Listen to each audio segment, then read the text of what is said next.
మీరు నిన్న షాద్నగర్ నియోజకవర్గం ఆ యొక్క దళిత మహిళ దగ్గరికి వెళ్ళారు, హాస్పిటల్కి వెళ్ళి ఆమెను పరామర్శించారు.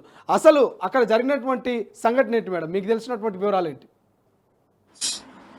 ఫస్ట్ ఆఫ్ ఆల్ ఈ సంఘటన జరగడం అనేది దురదృష్టకరము. యావత్తు మహిళా లోకము దీన్ని అంటే హ్యుమానిటీ గ్రౌండ్ ఉన్న ప్రతి ఒక్కరూ కూడా దీనిని ఖండించాల్సినటువంటి అవసరం ఉంది. దానితో పాటుగా ఇది ఇవాళ పోలీస్ వ్యవస్థకి పూర్తి ఒక డిపార్ట్మెంట్లో పోలీస్ వ్యవస్థకి ఒక కలంకాన్ని తీసుకొచ్చిందని చెప్పాల్సిన అవసరం ఉంది. నాకు ఈ ఇన్సిడెంట్ తెలవగానే నేను ఇమీడియట్గా నిన్న అక్కడికి వెళ్ళడం జరిగింది. ఆ ఫ్యామిలీని నేను పరామర్శించాను. తను ఒక 30 సంవత్సరాల ఉమెన్, కూలి నాలి పని చేసుకొని బతికే అటువంటి ఫ్యామిలీ. బేసిక్గా అసలు ఏం జరిగిందని ఆమెను అడిగినప్పుడు ఆమె చెప్పినటువంటి విషయం ఏంటంటే, అసలు దీనికి నాకు ఎలాంటి సంబంధం లేదు, మా కుటుంబానికి ఎలాంటి సంబంధం లేదు, చెప్పినా కూడా ఎక్కడ కూడా వాళ్ళు వినలేదు. అసలు ఇన్సిడెంట్ను తనని అరెస్ట్ చేసినటువంటిది కనుక మనం ఒకసారి గమనించినట్లయితే, తనని అరెస్ట్ చేసింది మంగళవారం, లాస్ట్ ట్యూస్డే అరెస్ట్ చేసినటువంటి ఆమెను ఎప్పుడు రాత్రి 9 గంటలకు అరెస్ట్ చేశారు. కంప్లైంట్ ఇచ్చినటువంటి వ్యక్తి ఒక ఆర్ఎంపీ డాక్టర్ నరేందర్, అతను కూడా దళిత సోదరుడే.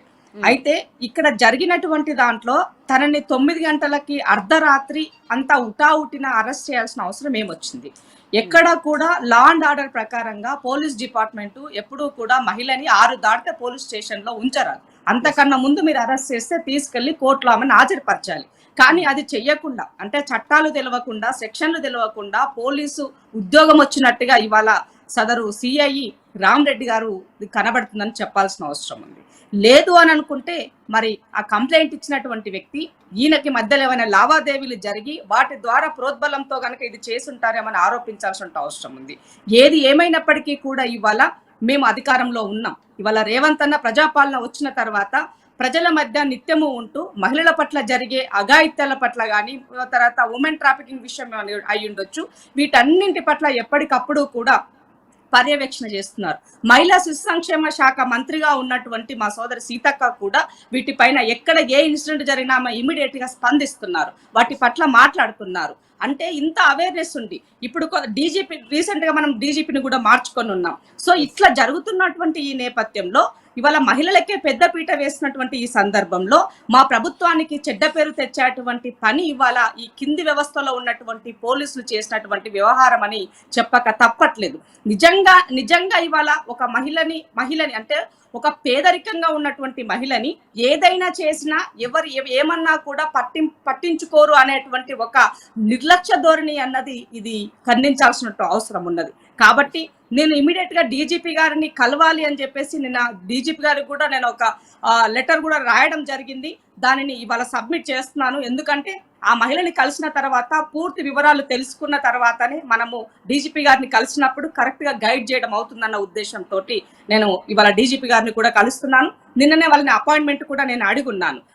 అయితే ఇక్కడ మనం గమనించాల్సిన విషయం ఏంటి అంటే, మంగళవారం రోజు ఆమెని అరెస్ట్ చేశారు 9 గంటలకి. 2 గంటల వరకు తనని ఒక 3rd డిగ్రీ ప్రయోగించే విధంగా ఒకే ఒక ఉమెన్ కానిస్టేబుల్ ఉంది, మిగతా 4 జెంట్స్ కానిస్టేబుల్, సిఐ గారు. అంటే ఇక్కడ తనని ఆ కొట్టే విధానాన్ని చూసి అక్కడ ఉన్నటువంటి కానిస్టేబుల్ కూడా ఆమె వెళ్ళిపోయింది. నాకు ఉద్యోగం పోయినా పర్వాలేదు, నేను ఇక్కడ ఉన్నాను అని చెప్పేసి తను వెళ్ళిపోయింది. కానీ వెళ్ళిపోయినటువంటి ఆమె తన సుపీరియర్ కి, ఎస్పీ గారికి తను కంప్లైంట్ చేసి ఉంటే, ఇన్ఫర్మేషన్ ఇచ్చి ఉంటే చాలా బాగుండదు. ఎందుకంటే ఒక ఉమెన్ సేవ్ చేసేదాన్ని అయ్యి ఉండేవాడిని. At the same time police వ్యవస్థకి ఇలాంటి చెడ్డ పేరు రాకుండా కాపాడేది అయి ఉండేది. అయితే ఆమెను బాగా కొట్టడం ద్వారా, అంటే పూర్తిగా బట్టలు విప్పి ఒక వివస్త్రగా చేసి తన భర్తది షర్ట్ వేసి ఒక నెక్కర్ వేసి ఆమెను కూర్చోబెట్టి తాళ్లనుతో నన్ను పూర్తిగా కట్టేసి ఈ 2 కాళ్ళను కూడా, ఆమె ఆల్రెడీ కాల్ ఫ్రాక్చర్ అయ్యింది, ఫ్రాక్చర్ అయినటువంటి కాల్ని రాడు రీసెంట్ గా తీసారట తనకి. తను మొత్తం 2 కాళ్ళను అటు ఇటు కట్టేసి ఇప్పుడు మన కోదండం వేస్తే ఎట్లా చేస్తాము ఆ రకంగా, అంటే ఇవాళ ఎంత దరిద్రమైనటువంటి వ్యవస్థలో బతుకుతున్నామని చెప్పాలంటే చాలా బాధగా. ఇందిరా శోభన్ గారు తమ కుమారుడు కూడా ముందే ఉన్నాడు, నా కుమారుడి ముందే నన్ను వివాసలను చేస్తూ కొట్టిర్రు, నా కుమారుడి కాళ్ళ మీద కూడా ఒక బెల్ట్ తీసుకొని కొట్టినటువంటి పరిస్థితి అంటూ కూడా ఆ యొక్క బాధిత మహిళ చెప్తున్నటువంటి పరిస్థితి. సో ఇదెట్లా చూస్తారు? ఒక కన్న తల్లిని, ఒక కన్న కొడుకు ముందు 13 ఏళ్ల బాలుడు ఒక మైనర్ని పోలీస్ స్టేషన్లో పెట్టి ఇటువంటి సంఘటన గురించి, దీని గురించి ఏం చెప్తారు? ఇప్పుడు దీనిని మనం ఒక సినిమా ఫక్కీలో ఉన్నట్టుగా మనం చూడాల్సినటువంటి అవసరం ఉంది. చంద్రచూడ్ గారికి సంబంధించినటువంటిది సూర్య ఒక సినిమా తీశారు, మీకు రియల్ స్టోరీ ఐడియా ఉండుండొచ్చు, సినిమా పేరు గుర్తు రావట్లేదు. సో ఇవాళ ఆ సినిమాలో ఒక దళిత కుటుంబాలని, పేదరికంలో ఉన్నటువంటి వాళ్ళని ఏ విధంగా చేసి చూపించారో ఆ రకంగా ఇవాళ ఈ ఇన్సిడెంట్ మనం చూడాల్సిన అవసరం ఉన్నది. తన భర్తను కొట్టారు, బాగా భర్తను కొట్టిన తర్వాత తను చెప్తలేదన్న ఉద్దేశంతో ఆమెను కొట్టారు. ఆమెను కొట్టిన తర్వాత కొడుకుని తీసుకొచ్చి 9th క్లాస్ చదువుతున్నాడు ఆ పిల్లోడు. ఆ కొడుకుని తీసుకొచ్చి తనని కొడితేనన్నా తల్లి స్పందిస్తుందేమో, తల్లి హృదయం అనుకున్నారు. అంటే తప్పు చేయనప్పుడు, దొంగతనం చేయని దానికి నేను చేసినని ఒప్పుకుంటారు ఎవరైనా దెబ్బలకు భయపడి? అది కాదు కదా వ్యవస్థలో. మీరు చేయాల్సింది చేసిన తప్పును ఏ విధంగా ఎవరు తప్పు చేశారని మీరు తీయాల్సిన అవసరం ఉంది. అలా కాకుండా తప్పు చేయని వాళ్ళను తప్పు చేశారని ఒప్పుకోమని ప్రెజర్ చేయడం ఇది ఎంతవరకు సబబు?